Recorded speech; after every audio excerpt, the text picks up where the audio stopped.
Урматтуу Мирлан Исакбекович, урматтуу мыйзамдын автору. Сиз айтып атпайсызбы, мыйзам жолу менен кетип баратасыздар. Эми бул мыйзамдын автору ким экенин жакшы билесиз да. Качан кайсы жерден капталдан чыгарганын жакшы билесиз да. Эми бирөөдүн чытап кеткен аялын боёнтуп, соёнтуп тойго ишип барып, "Мына менин аялым" десе, эл ишенеби? Эч ким ишенбейт да. Бул мыйзамга корутундур эми берип атат азыр. Бул кандай мыйзам?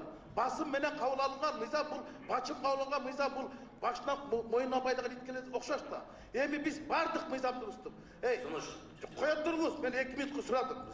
Какшып калган кадрыбызды кайтыш кылып кабырга салып атпайсызбы?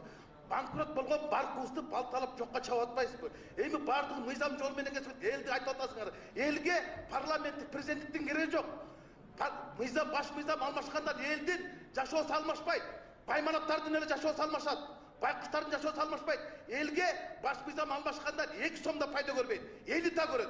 Мына ушул жолго алып барып атпайсыңарбы? Эми айтып атасыңар, бул заказной деп. Венециялык комиссия заказной бу. Венециялык комиссия азыркы 6 чакырышта айтты. Силердин мөөнөтүңөр да жок, дөөлөтүңөр да жок. Силер никтосуңар деди. Анда биз эмнечи Венециялык комиссиянын корутуусун эске албайбыз? Эми ушунчалык эле шаршабызбы? Биз бир эле жапырақты сөздү укпайбызбы? Же экинчи жапырақты сөздү көрөбүзбү?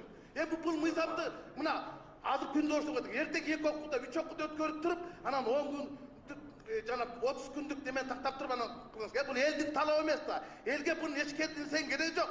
Элдин жашоосу өзгөрбөйт, баш мыйзам өзгөргөндөн. Байларды гана жашоосу өзгөрөт. Байкуштар ошомойдон калат. Элитанын кереги жок. Эл эмнени санап атат? Эл акыйкат бийлик, ага парламенттикпи, президенттикпи, ак мышыкпы, кара мышыкпы чычкан алса болду дегендей, элге адилет бийлик керек. Акылдуу парламент керек.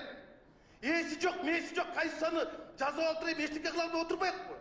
Эмнечи баш мыйзамды азыр жазып атат, а биякта болсо башка реформасы тандай албай атабыз. Ушунун кимге кереги бар? Буну эч кимге кереги жок. Бүгүнкү мыйзамды кабыл